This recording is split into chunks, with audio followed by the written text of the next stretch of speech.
Sabe aquele vizinho com o carro brilhando na garagem? Aquele SUV alemão prateado, bancos de couro que cheiram a sucesso. Que ele faz questão de estacionar um pouquinho para fora, só para garantir que todo mundo veja o símbolo no capô quando passa na rua? A gente olha e, instintivamente, o cérebro dispara um sinal de alerta e admiração. É automático. Você pensa, nossa, ele chegou lá. A vida dele deve estar resolvida. Mas e se eu te dissesse que, estatisticamente, a chance desse cara estar acordado às 3 da manhã, suando frio por causa de uma fatura de cartão de crédito que ele não sabe como vai pagar, é maior do que a chance dele ter 1 milhão investido? É sério. Existe um fenômeno silencioso acontecendo agora mesmo, talvez na sua rua, talvez no seu feed do Instagram. A gente foi treinado a acreditar que riqueza é o que a gente vê. O carro, o relógio, a viagem para as Maldivas. Mas a verdade brutal, aquela que ninguém gosta de postar, é que riqueza é justamente o que você não vê. Riqueza é a compra que não foi feita. É o dinheiro que ficou na conta, crescendo em silêncio, te comprando a coisa mais valiosa do mundo, a sua liberdade.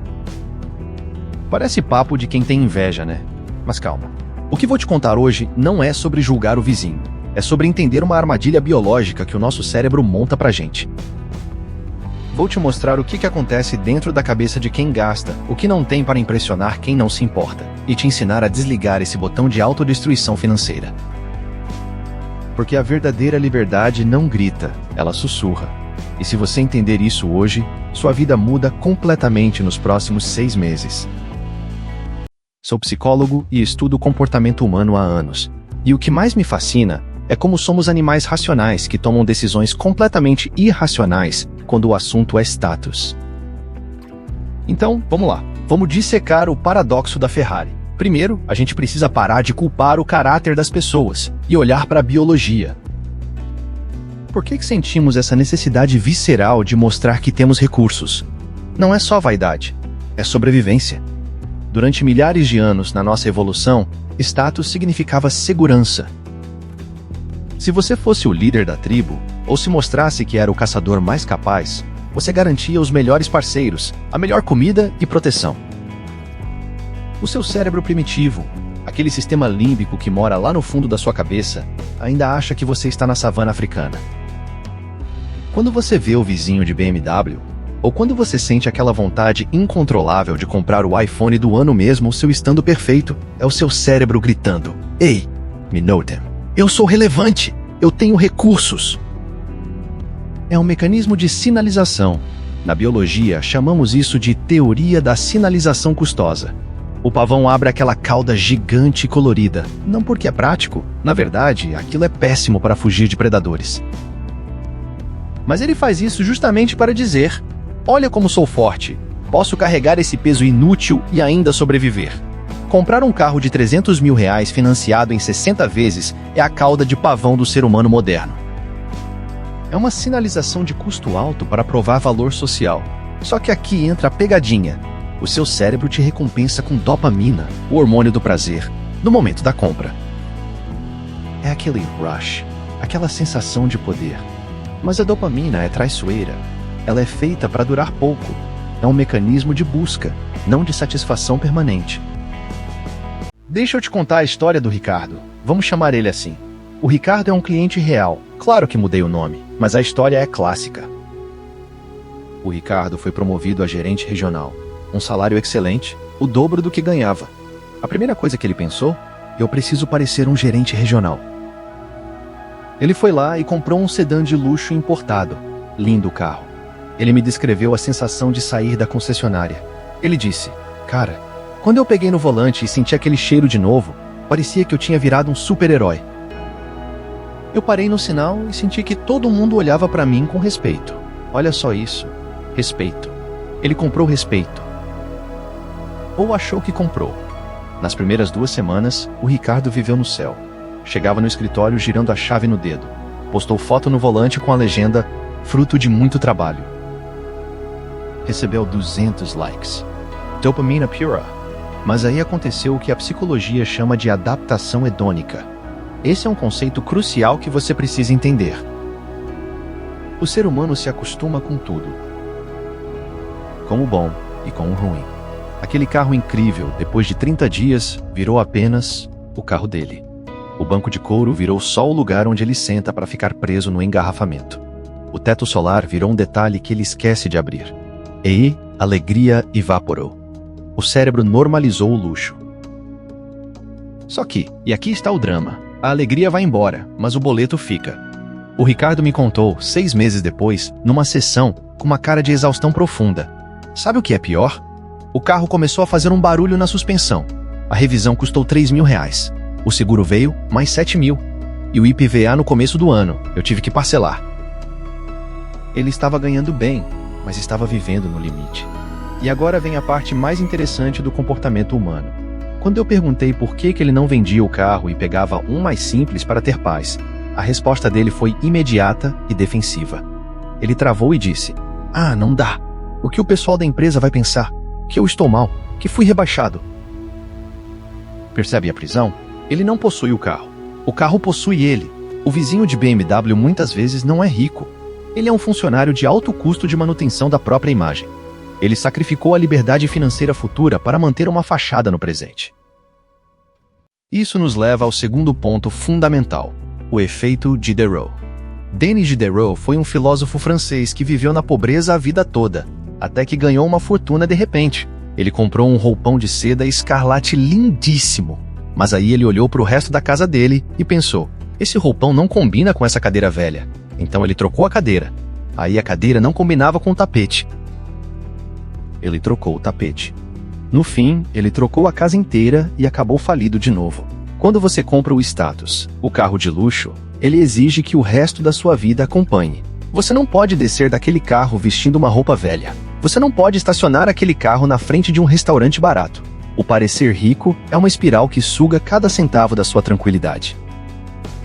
Agora vamos respirar fundo, porque o que eu vou te dizer agora pode parecer frio, mas na verdade é libertador. Ninguém se importa com o seu carro tanto quanto você. Existe um viés cognitivo chamado efeito holofote. A gente acha que tem um holofote apontado para nós o tempo todo, que todos estão reparando na nossa roupa, no nosso carro, no nosso cabelo. A verdade? As pessoas estão ocupadas demais pensando nelas mesmas e nos próprios holofotes imaginários. Quando alguém vê o Ricardo passando de BMW, eles não pensam: nossa, o Ricardo é incrível. Eles pensam: nossa, eu ficaria incrível nesse carro. O Ricardo é apenas um manequim para a fantasia dos outros. Ele está pagando juros altos para ser coadjuvante no sonho de estranhos. É trágico, se você parar para pensar.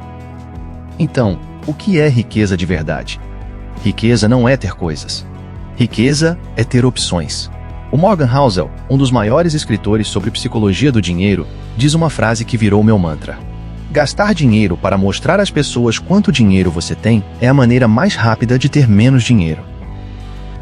Quem tem dinheiro de verdade, e eu conheço alguns multimilionários, muitas vezes é invisível. Eu atendo um empresário que tem um patrimônio líquido que deixaria qualquer um tonto.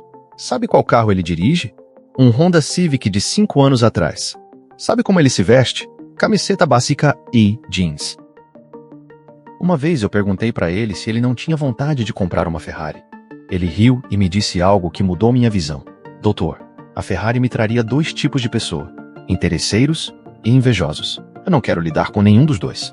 E outra, eu adoro poder entrar em qualquer lugar sem ser notado.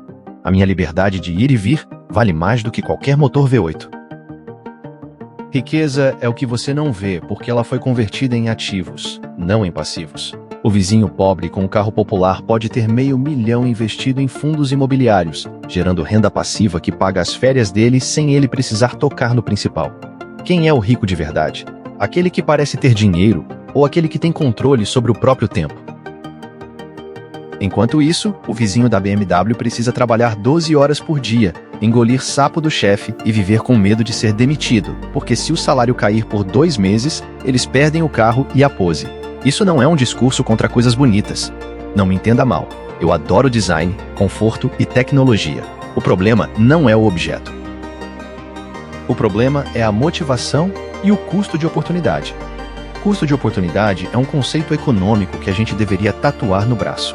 Cada real que você gasta no carro de luxo é R$1, mais os juros compostos que ele geraria, que deixe de trabalhar pela sua liberdade.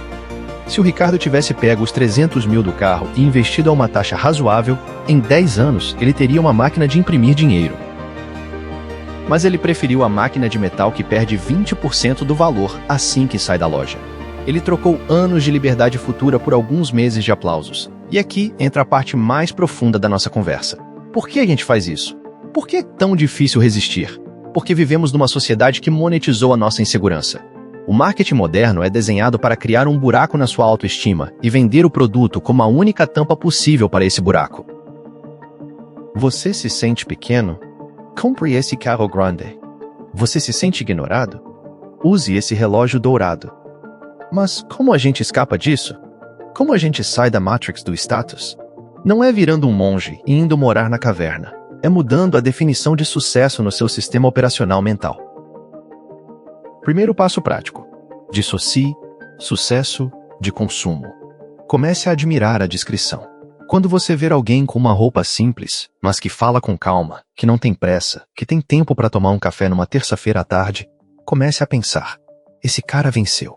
Inveja a agenda vazia, não a garagem cheia. Segundo, faça o teste das 72 horas de isolamento. Antes de fazer uma compra grande, um carro, um relógio, uma bolsa de marca, pergunte-se: se eu morasse numa ilha deserta onde ninguém jamais me veria, mas eu ainda tivesse estradas perfeitas ou lugares para usar isso, eu compraria esse item só pelo meu prazer pessoal de usar? Se a resposta for não, ou talvez um modelo mais barato, então você não está comprando o objeto, você está comprando a plateia. E a plateia custa caro demais.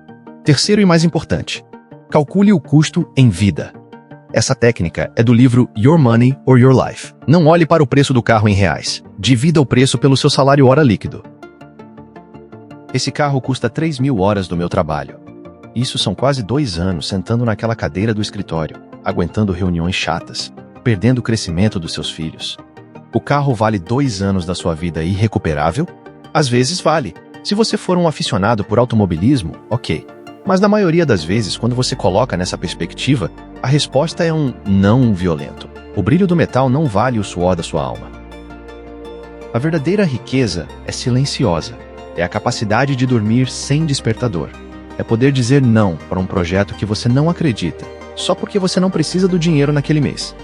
É ter a segurança de que, se o mundo virar de cabeça para baixo, você e sua família estão protegidos por anos. Isso é poder. O resto é apenas cenário. Parece um conceito frio, calcular a vida em horas e juros, né? Mas na verdade, é a coisa mais humana e quente que existe. Porque quando você para de gastar dinheiro para impressionar os outros, você começa a ter dinheiro para gastar com o que você ama, com experiências, com quem importa. Você troca o banco de couro do carro por uma viagem inesquecível com seus pais, enquanto eles estão vivos. Você troca o relógio de marca por um curso que vai te dar uma nova habilidade. Você troca o status pela história. Então, para fechar, quero te propor um desafio mental para hoje. Da próxima vez que você estiver no trânsito e ver aquele carro importado incrível ao seu lado, não sinta inveja. E também não julgue com arrogância, porque a gente não sabe a história de ninguém. Mas olhe para aquilo e lembre-se: aquilo pode ser um troféu, ou pode ser uma algema dourada. E então, olhe para o seu carro, talvez mais velhinho, ou para o Uber que você está, e sorria se você tiver dinheiro investido. Sinta o prazer secreto de saber que a sua liberdade está crescendo, dia após dia, longe dos olhos de todos, mas muito perto do seu coração. Decifrar a riqueza não é sobre acumular coisas, é sobre acumular vida. Não seja o vizinho falido de BMW, seja o vizinho livre, discreto e inabalável. Porque no final das contas, o único status que importa é a paz de colocar a cabeça no travesseiro e saber que você é dono do seu destino. Pensa nisso com carinho, e a gente se fala na próxima.